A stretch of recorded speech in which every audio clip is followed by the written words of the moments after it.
Saudara, hari ini Kementerian Kelautan dan Perikanan bersama TNI akan membongkar pagar laut di Tangerang yang membentang sepanjang lebih dari 30 km. Tapi pagar laut di Tangerang dipersoalkan bukan hanya karena keberadaannya, melainkan izin dan teka-teki siapa pemiliknya. Apalagi Menteri Agraria dan Tata Ruang Badan Pertahanan Nasional Nusron Wahid bilang ada ratusan bidang bersertifikat di kawasan pagar laut Tangerang, berupa sertifikat hak guna bangunan dan sertifikat hak milik. Kita bahas soal ini bersama sejumlah narasumber. Ada juru bicara Kementerian Kelautan dan Perikanan, Doni Ismanto. Selamat pagi, Mas Doni.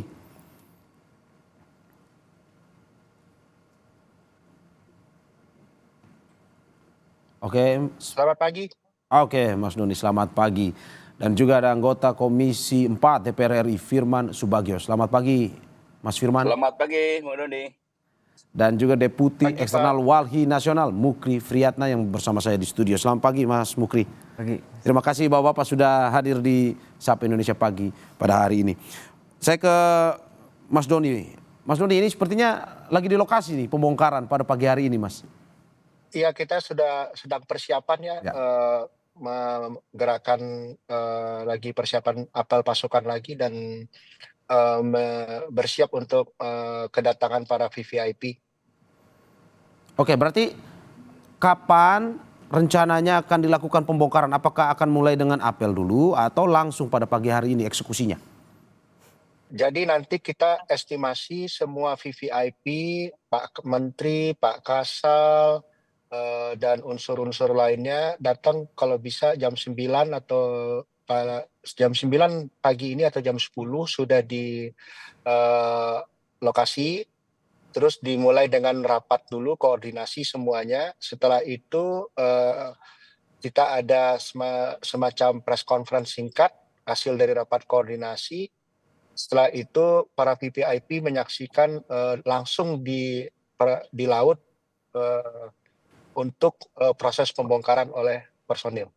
Oke, confirm hari ini ya Pak ya, bersama KKP dan juga TNI AL dan juga pihak-pihak terkait termasuk nelayan juga dari informasi Anda.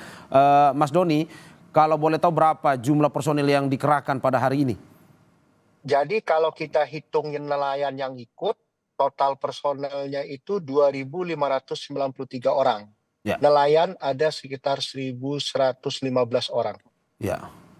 Ya. Kapal itu kalau kapal nelayan kita hitung itu jadi 281 armada.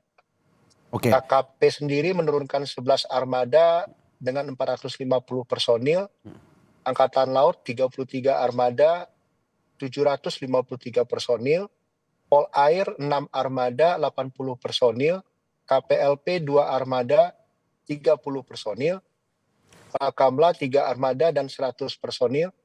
Pemprov Banten juga menurunkan armadanya ada 3 dan 95 personil. Oke, dengan jumlah yang begitu besar, apakah akan dikejar dalam waktu 1 hari atau bagaimana dari detailnya? Apakah mungkin berapa kilometer per hari yang akan dibongkar? Kita sih sesuai rencana operasinya hari ini kalau bisa 7 kilometer, tapi pagi ini udah hujan lagi. Ya. Ini semuanya tergantung cuaca, karena udah 2 hari ini hujan terus. Ya, oke. Dan kita hari ini akan terus dari Kompas TV juga akan meliput terkait dengan kegiatan pembongkaran tersebut. Mas Doni, terkait dengan pembongkaran yang akan dilakukan nanti, kita ke polemik yang memang dalam beberapa hari ini menjadi sorotan atau menjadi perbincangan. Di mana yang jadi sorotan adalah ini Menteri ATR BPN, Pak Nusron Wahid bilang ada ratusan sertifikat HGB dan SHM di kawasan pagar laut Tangerang. Apakah bisa sebenarnya di wilayah laut kita bersertifikat? Dari KKP sendiri bagaimana tanggapan? Iya.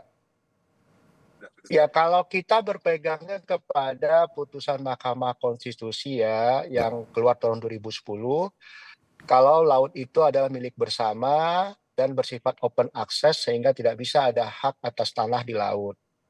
Selain itu pegangan kita pasal 18 dan pasal 19 Undang-Undang CK yang menyatakan pemanfaatan ruang laut wajib sesuai dengan rencana tata ruang dan harus memiliki kesesuaian kegiatan pemanfaatan ruang laut gitu loh. Jadi kalau di laut ada hak atas tanah atau semacam dokumen lain selain PKK PRL, ya itu tidak sesuai dengan undang-undang dan konstitusi. Oke, tapi apakah KKP sudah mengetahui juga bahwa ada pihak-pihak yang memiliki HGB ini? Kita baru tahu dari Pak Nusron hari Senin itu, kan Pak Nusron yang umumin. Oke, berarti tidak ada koordinasi atau bagaimana sebenarnya? Mas, kalau HGB sertifikat seperti itu yang berhak mengeluarkan di tempatnya Pak Nusron, bukan KKP ya. Ya. Oke, sehingga pada akhirnya KKP sendiri baru tahu bahwa HGB tersebut dibocorkan oleh Pak Nusron sendiri ya, oleh Menteri ATR. Iya, karena kalau KKP perizinan di laut itu untuk pemanfaatan ruang laut, PKKPRL itu kan izin prinsip, izin dasar. Dan itu dikeluarkan oleh KKP pemerintah pusat, dalam hal ini ditandatangani oleh Pak Menteri. Jadi kalau PKKPRL ya KKP, tapi kalau Mas bicaranya sertifikat HGB itu di tempatnya Pak Nusron. Oke, tahan sebentar Mas Doni, saya ke Pak Firman Subagio, anggota Komisi 4 DPR RI. Pak Firman, ini melihat bagaimana seperti yang baru disampaikan, KKP sendiri tidak tahu HGB-nya. Ternyata baru dibocorkan oleh Menteri ATR, Nusron Wahid. Ini dari DPR melihat bagaimana, apakah memang polemik ini justru pada akhirnya ditimbulkan di saat-saat yang memang ini bertanya-tanya masyarakat, siapa sebenarnya pemiliknya? Baik Mas Doni, selamat pagi. Ya, selamat pagi Pak Doni dan para pemirsa TV. Pertama kami mohon maafin dalam perjalanan karena kita juga mau ke lokasi untuk meninjau 3 lokasi karena persoalan pemagaran laut ini tidak hanya di PIK 2 tapi terjadi di mana-mana. Ya. Ini menunjukkan bahwa ada kelalaian atau pembiaran dari Kementerian KKP. Karena di dalam pengelolaan tata kelola laut, tadi Saudara Doni sudah menyampaikan juga ada regulasi yang tentunya itu harus ditaati dan dipenuhi. Dan kedua pertanyaannya adalah kemana KKP selama ini, karena sudah terjadi di mana-mana dan ini kalau tidak ada peristiwa di PIK 2 ini dan kami DPR terus menggempur setiap hari melalui media dan kemudian kalau tidak presidennya seperti Pak Prabowo Subianto hari ini, mungkin persoalan pemagaran ini akan berjalan terus. Nah oleh karena itu inilah pentingnya KKP itu tidak menunggu bola, harus senantiasa memantau kewenangan-kewenangan yang diberikan. Saya kebetulan adalah Ketua Panja Undang-Undang Kelautan. Ya. Saya Ketua Panja yang terkait pengelolaan wilayah pesisir dan pulau-pulau kecil. Saya tahu semua ada Unclos 1928. Ini sebetulnya regulasi dibuat adalah untuk memberikan rujukan, memberikan tuntunan kepada kementerian lembaga dalam melaksanakan tugas dan fungsinya. Oleh karena itu, Pak Nusron kami dukung sepenuhnya. Bukan Pak Nusron membocorkan, memang kewajiban daripada pemerintah bila mana ada hal-hal yang yang bertentangan dengan peraturan perundang-undangan, maka wajib untuk dibuka pada publik. Siapa yang berbuat, siapa yang melakukan. Oleh karena itu, kami sangat menyayangkan keterlambatan KKP untuk action. Ya, ini kalau tidak kita desak kemarin, itu mungkin juga ada justru pura-pura tidak tahu. Ini yang saya khawatirkan. Oleh karena itu, Pak Firman, Anda mau bilang KKP lamban dalam actionnya untuk pagar laut ini atau bagaimana? Ya, itu pasti. Karena ini kan isu pemagaran laut ini kan sudah terjadi cukup lama. Dari 23 sudah ada isu. Dan sebelumnya juga ini sudah terus muncul begitu. Tetapi kenapa seolah-olah ada pembiaran? Nah, mereka saya khawatir ya. Saya khawatir ini ya. Di belakang daripada para pemasang-pemasang ini adalah ada kekuatan tertentu yang mungkin KKP tidak bisa melawan atau ya, yang patut dicurigai malah justru ada kong kali kong oknum. Ini yang harus diwaspadai. Negara tidak boleh dilakukan seperti ini oleh pihak-pihak swasta maupun siapapun yang sewenang-wenang melanggar undang-undang. Buat apa undang-undang kita buat? Buat apa undang-undang kita sahkan kalau tidak dijalankan dengan benar? Ini yang harus menjadi perhatian kita. Oleh karena itu hari ini kami dari Komisi 4 terus membagi tempat. Saya akan ke Banten, ada yang di Bekasi, ada yang di PIK 2. Nanti semuanya akan kita lakukan musyawarah di DPR apakah nanti perlu ditindaklanjuti, apakah melalui mekanisme yang ada di DPR nanti akan menjadi kesepakatan setelah kami menggali dari berbagai sumber yang ada di lapangan, termasuk ATR BPN. Perlu kami sampaikan juga bahwa BPN juga harus bertanggung jawab. Karena apa? Tadi saudara Doni yang menyampaikan bahwa laut tidak boleh dilakukan pengaplingan. Itu jelas Undang-Undang Cipta Kerja juga saya sebagai anggota panjanya. Jadi sangat memahami betul. Oleh karena itu dengan adanya pelanggaran dari BPN, BPN ini sudah bukan agraria. Kalau agraria itu mengatur tata ruang laut, udara, dan laut. Darat, laut, dan udara. Karena BPN sekarang ini badan pertanahan, maka mereka hanya mengatur tata kelola tanah. Ini laut, kemudian dikeluarkan sertifikat. Ini jelas-jelas melanggar undang-undang yang terkait dengan pertanahan. Oke, Pak Firman, tahan sebentar. Saya ke juru bicara KKP, Mas Doni. Mas Doni, bagaimana menanggapi dari DPR sendiri menganggap ini pembiaran atau lamban dalam melakukan action terkait dengan pagar laut ini?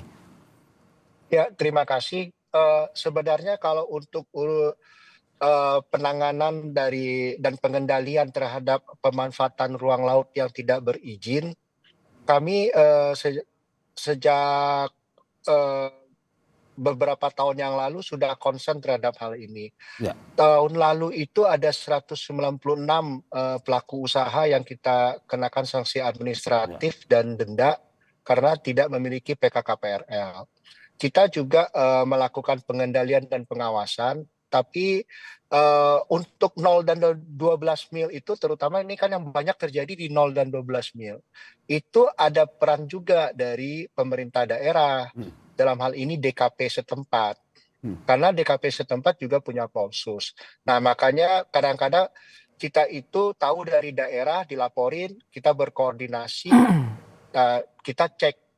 Banyak kasus-kasus itu seperti di Bekasi ya, yang kita segel itu Pak Firman, malah DKP-nya sudah tahu itu zonanya bukan peruntukan untuk reklamasi, di situ ada PLN, objek vital nasional, malah dibiarkan, malah keluar juga KKPR darat dari tempatnya ATR BPN, padahal itu tadinya laut. Nah, yang seperti ini memang akan kita perkuat pengendalian dan pengawasan. Terima kasih masukannya Pak Firman. Oke, Mas Doni, terkait dengan tadi pernyataan bahwa apakah mungkin saja KKP ini melindungi ada oknum-oknum di belakang yang turut ikut serta dalam pagar laut ini? Begini, kan dokumen itu keluar bukan dari KKP. Ya, kalau kita bicara HGB dan sebagainya ini. Di dokumen nggak ada KKP-nya, jadi bagaimana tuduhannya ke KKP gitu loh. Ya. Oke, Mas Doni dan Pak Firman, tahan sebentar, saya ke Walhi, Mas Mukri Fitriana. Mas Mukri ini melihat bahwa tadi sudah disampaikan ada hak guna bangunan yang tiba-tiba dibocorkan oleh Pak Menteri Nusron Wahid. Dari temuan Walhi, investigasi Walhi sendiri, HGB ini benar pada akhirnya keluar secara tiba-tiba atau bagaimana? Yang pertama ya biar gimana pun nggak apa. Jadi ini bukan dibocorkan, kalau nggak dihantam-hantam nggak keluar, gitu ya. Nah betul adanya tentang HGB yang berada di atas permukaan air laut, termasuk juga sertifikat hak milik. Nah kita sebetulnya berharap nih bukan lagi kepada pemerintah, kepada negara. Jadi esensi dari yang namanya problem utama pagar laut ini adalah penguasaan ruang hidup dan sumber-sumber kehidupan melalui salah satu bentuk cara yang namanya reklamasi. Yang kedua melalui pintu masuk namanya proyek strategis nasional, gitu ya. Nah saat ini itu sudah terjadi posisi negara yang sedang dilemahkan buat kita. Apa indikator-indikatornya agak keluar sedikit memangnya, tapi untuk membahas ke sini nih. Contoh lembaga negara yang sangat ini dihormati, Komnas HAM sudah tertidur kasar seperti itu. KPK dilumpuhkan, bahkan yang namanya Mahkamah Konstitusi juga dilumpuhkan. Nah, apalagi urusan cuman segede gini. Ini sangat menjadi kecil buat para pemilik modal. Karena itu kami berharap pada kesempatan pada pemerintahan yang baru ini berkonsolidasilah. Nggak boleh negara itu kalah. Ini kan kasarnya, kalau bahasa kasarnya ini apa ya, wajah negara dikencingin lah kira-kira gitu ya. Masa di depan mata segaban satu nggak bisa kelihat, saling klaim kami nggak tahu gitu. Kalau klaimnya kami bertanggung jawab kan enak juga. Gitu. Ngurus pagar aja komunikasinya rumit. Mencari orang itu apa? agak kesulitan gitu. Jadi nggak masuk akal buat kita bahwa ini adalah indikasi negara sedang dilemahkan. Oke, dari Pak Nusron sendiri memberikan pernyataan terkait dengan siapa-siapa saja yang ikut memiliki HGB atau menguasai HGB tersebut. Saya akan bacakan. Ada PT Intan Agung Makmur, kemudian PT Cahaya Inti Sentosa, dan beberapa nama perseorangan. Dari Wali pernah mendengar nama perusahaan ini? Ya, jadi kita sebelum diterbitkan ini memang kita sudah cek dulu ke AHU gitu ya. Termasuk ketika kemarin malam kalau tidak salah kita didesak, ya memang kita sebutkan dia terafiliasi kepada perusahaan besar yang sekarang sedang mengelola Pantai Indah Kapuk. Oke. Seperti itu. Oke, berarti sesuai dengan penelusuran yang dilakukan oleh Walhi, berarti benar ada oknum besar yang bermain dalam pagar laut ini? Betul, karena memang satu ya HGB ini juga tolong diterangkan juga nih terbitan HGB ini. Jangan juga kemudian semata-mata yang ada di atas laut. Kenapa kami harus sampaikan ini? Karena hutan pun di blocking, hutan bakau, hutan lindung itu sudah masuk HGB. Memang baru pada 3 desa, yang bagian Kerojo belum. Tetapi kalau sudah di atasnya sudah, maka otomatis tuh pelan-pelan dia mau ke sana. Oke, dari investigasi yang dilakukan ada kabarnya bahwa perusahaan-perusahaan ini yang disebut oleh Pak Nusron ini berafiliasi dengan bidang usaha real estate. Benar atau tidak? Betul. Ya. Betul. Jelas kok itu. Betul. Oke, apa yang sebenarnya yang mau dibangun? Sebenarnya karena katanya pagar laut ini untuk restorasi, tapi jika yang membangun ini yang berurusan dengan bidang usaha real estate, apa sebenarnya yang mau dilakukan? Jadi temuan Walhi kan sendiri. gini ngarang-ngarang nipunya lagi nih. Kalau betul dia mau melakukan restorasi itu kan pemulihan ya. Ini buat apa kemudian yang jelas-jelas ada hutan dikapling, dibebani alas haknya namanya hak guna bangunan. Kan nggak benar ini. Mau cerita dari mana dia mau bilang restorasi? Jelas-jelas hutannya ada, bagus. Ya. Kalau betul tidak, ya kosongkan. Nah ini Pak Nusron juga ya perlu diketahui. Itu yang 263 itu, kenapa kami nggak memasukkan angka sebanyak lebih dari 263? Kami memang waktu itu menyampaikan 260. Karena masih ada ruang-ruang kosong, nggak ada namanya. Ya. Tapi di blockingnya sudah ada tuh, di peta itu. Masih warna hijau, warna biru, tapi dia terkotak. Ya. Itu yang tidak kami kemukakan, karena belum ada nih. Belum keluar titik koordinatnya punya siapa gitu ya. Tapi intinya dia sudah terkapling banyak. Oke, apa sebenarnya tujuannya dari pembangunan pagar laut ini? Kalau bukan untuk restorasi tadi Anda, Bu. Ya tujuannya saya bilang tadi merampok ruang laut dengan cara mudah gitu ya. Esensialnya adalah menguasai sumber-sumber kehidupan untuk kepentingan investasi. Nah, yang harus juga Bapak Komisi 4 DPR, kami berharap begini Pak. Karena jeratnya ini kan sudah dipasang. Mau rubuh sekalipun itu seluruhnya pagar, mau dicabut pun itu HGB, tidak menggugurkan yang namanya rencana untuk tetap menguasai tanah air di wilayah Tangerang ini. Kenapa? Sepanjang tidak pernah digugurkan juga. Apa itu? Pasal-pasal, ayat-ayat yang mengarahkan untuk Pantai Utara Tangerang direklamasi. Jadi ini kuncinya nih. Tapi kan Pak Nusron bilang kalau memang itu berada di tidak sesuai dengan aturan atau berada di wilayah luar laut garis pantai akan dicabut izinnya. Ya ini kan yang di pantai ya HGB. Tapi reklamasi banyak contoh. Kami memulai yang namanya advokasi reklamasi ini. Saya kasih contoh ya pada tahun 2001 di Bandar Lampung. Nah akibat Gunung Camang dibabat tuh kemarin pada Kanyut. Oke. Ya ini contoh dampak lingkungannya. Jadi bukan kemudian mengarang-arang. Tapi yang paling kami harapkan adalah rukunlah negara ini, jangan sampai ditipu, dibohongin. Dan kami juga berharap kepada kelompok masyarakat sipil ini ya, ini adalah indikasi negara sedang dilemahkan. Ayo kita gotong royong bantu ini. Prinsip kita adalah bebas aktif, negara dilemahkan bela. Ini posisi negara sedang dilemahkan. Ya kalau juga menindas ya kita lawan, sesuai dengan batas kemampuan kita. Oke, saya ke Pak Firman. Pak Firman, ini bagaimana melihat kemarin Pak Nusron bocorkan atau memberikan pernyataan terkait dengan beberapa perusahaan tersebut. DPR pernah mendengar terkait nama-nama perusahaan tersebut?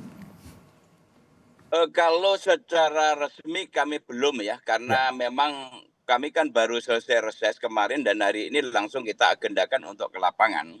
Namun tentunya informasi tentang nama-nama ini sudah mendekati kebenaran. Oleh karena itu, sesungguhnya kalau kita mendapat laporan dan kami mendapatkan kopi-kopi daripada sertifikat, itu kan sudah diterbitkan dari tahun 2002-2003. Artinya bahwa kalau KKP tadi tidak tahu menau, kan ada tugas fungsi pokok daripada KKP untuk melakukan pengawasan.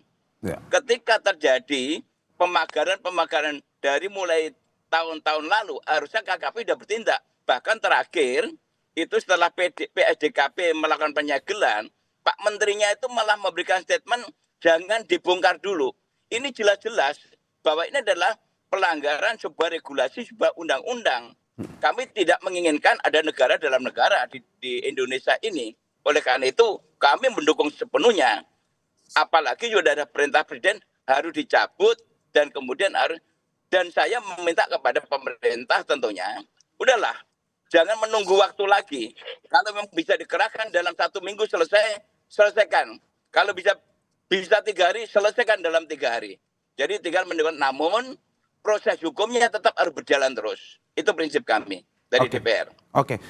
Saya terakhir ke Mas Doni. Mas Doni, bagaimana melihat ini? Apakah memang akan dibawa ke ranah hukum terkait dengan perusahaan-perusahaan yang tadinya yang dibocorkan oleh Pak Menteri Nusron ataupun pihak-pihak lain yang membangun pagar laut ini?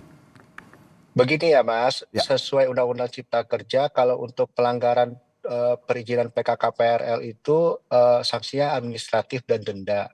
Ini kami sudah jalankan, kemarin kami sudah panggil 2 orang dari JRP sampai malam pemeriksaannya. Hasil pemeriksaannya belum dilaporkan oleh PPNS ke kami ya.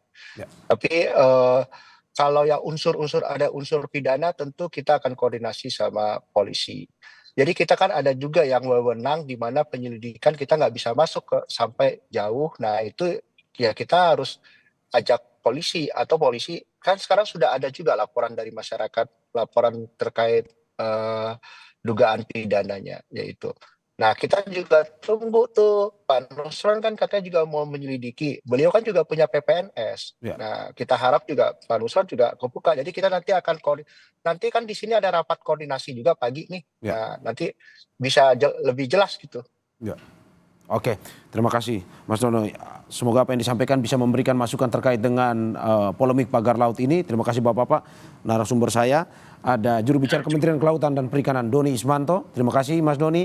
Dan juga anggota Komisi 4 DPR RI Firman Subagio. Terima kasih Pak Firman. Dan Deputi Eksternal Wali Nasional Mas Mukri Friyatna. Terima kasih Mas Mukri. Terima kasih Bapak-Bapak, sehat selalu.